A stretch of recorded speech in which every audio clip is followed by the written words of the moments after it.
Hi, I'm Kim. Now, there is going to be a time in your quilting life where your wadding or batting that you have is the wrong size for your quilt top. So I'm going to use these little pieces as an example because it's easy to show you. But if I turn this around, so this is our quilt top. If I turn it around, you can see I've got a strip of wadding here and it's not wide enough to cover the back of our quilt top because our wadding needs to be a good 2 to 4 inches all the way around our quilt top.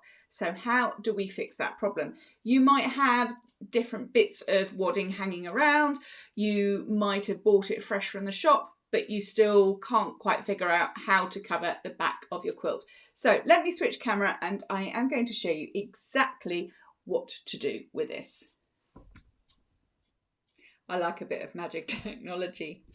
So we've got our 2 pieces here. So this is our quilt top and this is our wadding, which I know this is a long strip, but let's just go with it because when we buy wadding from your quilt shop, generally it's about 90 inches wide.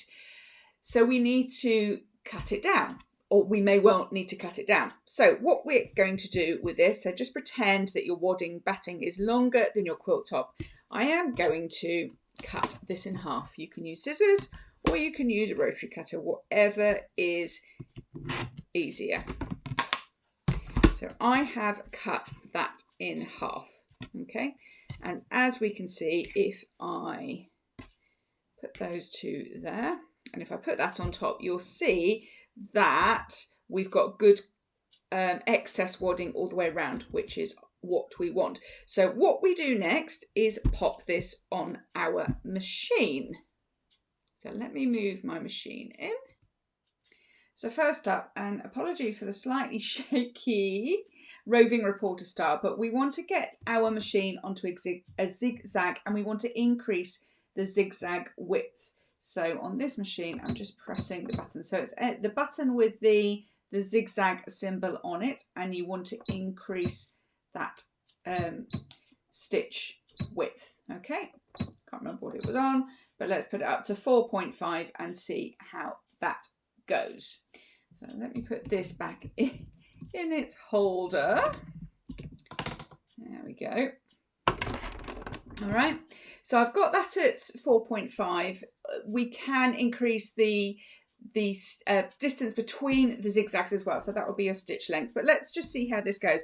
Now I've got my machine threaded up in a bright orange, so hopefully you can see what I'm doing.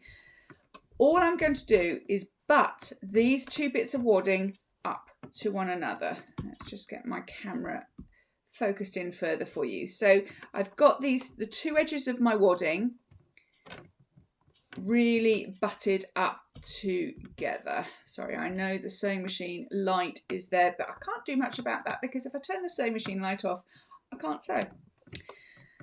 Okay, so I'm going to put my foot down and I've got the gap in the middle going up through the middle of my open toe foot. Okay, so I've got my open toe foot on. You could absolutely have your walking foot if you want to, so either foot is fine.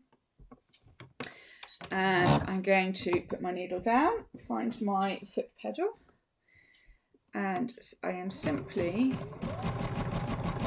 going to zigzag up there, keeping, there's a hair there, keeping the gap going through that middle section of your presser foot, but really butting those up. You're not putting one on top of the other, you are simply butting the 2 up. Okay, so we are going to just whiz round there.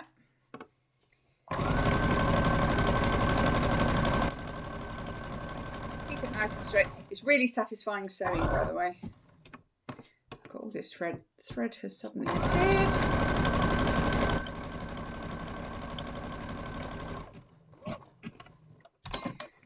That's the end. So I've done that. So we're just going to give it a quick check just to make sure we haven't missed any, because sometimes we do, especially if you're going down a great length of wadding, you can miss some. It is very easy to do. If I've missed a bit, I can just simply zigzag back over that little place. You won't see it at all, it'll disappear. But I think that is good to go. So let me just shuffle this out of the way so that you can see, and re-angle my camera down for you. There we go.